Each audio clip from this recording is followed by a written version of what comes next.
ஒரு நல்ல கற்புள்ள பெண்மணியின் மீது யார் அவதூறு சொல்கிறார்களோ பெண்களுடைய விஷயத்தில் அல்லாஹ் பயந்து கொள்ளுங்கள். ரசூலுல்லாஹ் சொன்ன விஷயம், கற்புள்ள பெண்மணிகளுடைய விஷயத்தில் அவதூறு பரப்புறது இது உங்களை அழிக்கும். ரசூலுல்லாஹ் 7 விஷயங்களை சொன்னாங்க. நான் இது சுருக்கமாக சில விஷயங்கள் மட்டும் சொல்றேன். உங்களை அழிச்சிரும்.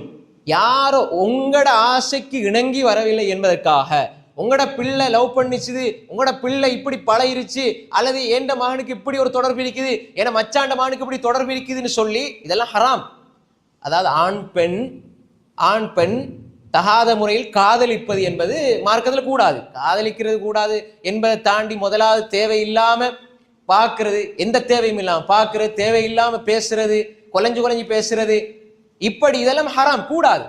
இப்ப இந்த மாதிரி பழகி ஒரு பேணுதல் பக்குவம் வந்து அந்த பிள்ளைகள் நாம ஏதோ தவறா செஞ்சிடும், இதுக்கு பிறகு அந்நிய ஆண்களோட பெண்களோட பேசக்கூடாதுன்னு ஒழுக்கமான நிலைக்கு வருகிற பொழுது, இப்ப ஏற்கனவே ஒருவர் இந்த பாவத்தில் ஈடுபட்டிருப்பா, அந்த பெண்ணோட இந்த பெண்ணை பற்றி அவதூறு பரப்புறது, அவ அப்படி இருந்தால் இப்படி இருந்தால், அவளை கல்யாணம் முடிக்க விடக்கூடாது.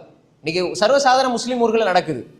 இவளை கல்யாணம் முடிக்க விடக்கூடாது, ஏண்டா இவளை வந்து எப்படியாவது நாசமாக்கணும். இப்படி யார் செய்வார்களோ அவர்களை நிச்சயம் அழித்துக் கொள்வார்கள். அல்லாஹ் அவர்களை அழிப்பான். ஏன் அழிப்பான்? இது அழிவத்தார பாவம். ஒரு பெண்ணுடைய கற்பின் விஷயத்தில் யார் கை வைக்கிறார்களோ, யார் அவதூறு பரப்புகிறார்களோ, இன்றைக்கு ஒருத்திய பிடிக்க இல்லை, நீங்க ஒரு பாடசாலை காலமாக இருக்கலாம், அல்லது பொதுவான காலங்கள்ல ஒரு பிள்ளைகளோ அல்லது மாணவர்களோ தவறு செய்யறது என்பது, மனிதனை தவறு செய்வான்.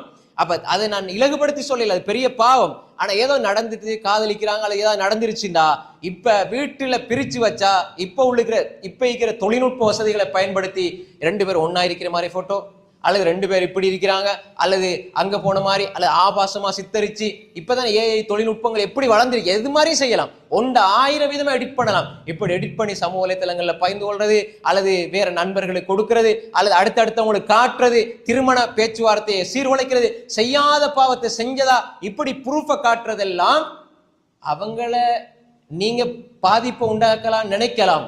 ஆனால் அது முதலாவது அழிஞ்சு போறது அதை செய்பவர்கள் தான். அது எப்படி அல்லாஹ் தண்டனை கொடுப்பான் என்பது தெரியாது.